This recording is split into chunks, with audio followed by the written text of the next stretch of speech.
গুলিবিদ্ধ করার ৫৬তম দিন। এই ৫৬তম দিন পর্যন্ত ১ থেকে ৫৬তম দিন পর্যন্ত আমাদেরকে বিভিন্ন সাফারিংসের মধ্যে দিয়ে যাইতে হইছে।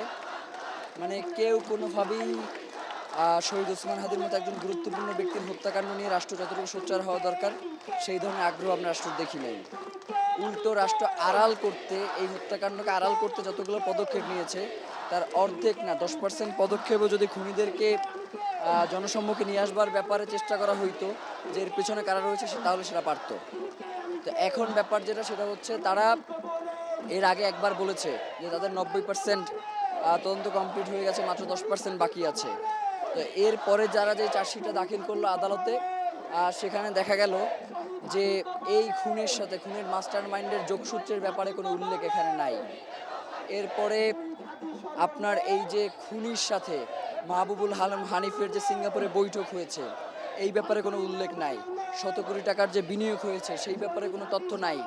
এরপরে ডালটন হীরা সহ যারা ওসমান হাদিকে খুনের ব্যাপারে বিভিন্ন সময় হুমকি দিয়েছে তাদের ব্যাপারে কোনো তথ্য নাই।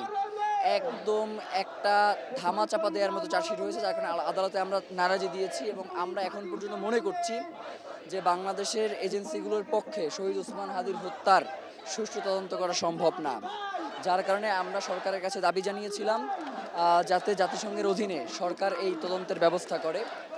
কিন্তু গত 7 দিন ধরেই আমরা সরকারের সাথে যোগাযোগ করবার চেষ্টা করেছি, কিন্তু তারা একদমই আমাদের সাথে যোগাযোগ করতে ইচ্ছুক নন, এমনকি আমাদের মেসেজের রিপ্লাইও তারা করেন নাই।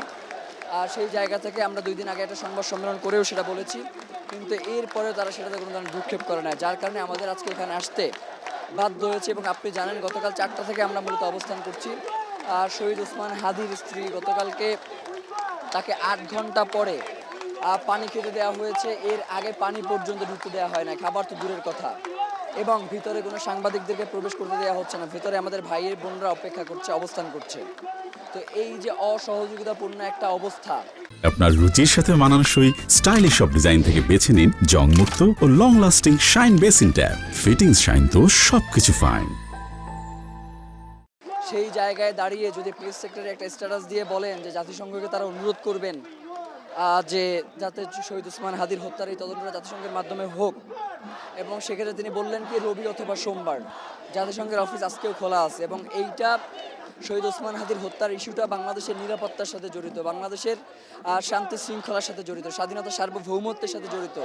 যার কারণে এইখানে আসলে কোন দিন অফিস খোলা আর কোন দিন বন্ধ এইটা এখানে দেখবার কোনো সুযোগ নাই। তাকে অবশ্যই অতি দ্রুত সময়ের মধ্যে এই চিঠি ইস্যু করতে হবে এবং জাতিসংঘের অধীনে এটা তদন্ত যাতে হয় সেই প্রক্রিয়া বাস্তবায়ন করতে হবে। এরপরে আপনি যেটা বললেন যে ভাইকে চাকরি, এরপর হচ্ছে 2 কোটি টাকা।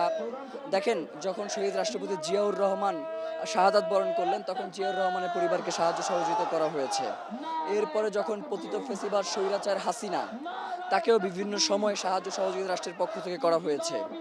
তো শহীদ ওসমান হাদির পরিবারকে সাহায্য করা হয়েছে, এইটা নিয়ে আমাদের আসলে কোনো ধরনের সমস্যা নেই। আমাদের সমস্যাটা যেই জায়গায় যে যাকে সাহায্য করা দরকার তাকে সাহায্য না করে আশেপাশের মানুষগুলোকে সাহায্য করতে চাকরি দিতেছে, এই জায়গাটাতে আমাদের একদম দ্বিমত আছে। কারণ বাংলাদেশের মানুষ শহীদ ওসমান হাদিকে ধারণ করতে চায় এবং আমার কাছে মনে হয় রাষ্ট্র এই বাইরের মানুষগুলোকে চাকরি দিয়ে এই হত্যাকাণ্ডের যে বিচারিক প্রক্রিয়া এইটাকেই মূলত বাধাগ্রস্ত করবার জন্য চেষ্টা করছে। যার কারণে আমরা বলি সেটা হচ্ছে শহীদ ওসমান হাদি হত্যা মামলার বাদী আমি, সাক্ষী হচ্ছে আমাদের ইনকলাব মঞ্চ এবং কালচারাল সেন্টারের ভাই বোনেরা। যার কারণে শহীদ ওসমান হাদির 14 পুরুষকেও যদি কিনে নেওয়া হয় এই মামলা চলবে এবং বাংলার জমিনে শহীদ ওসমান হাদির হত্যার বিচার হইতেই হবে, এর বাইরে কোনো আমাদের সেকেন্ড কোনো অপশন নাই। জি।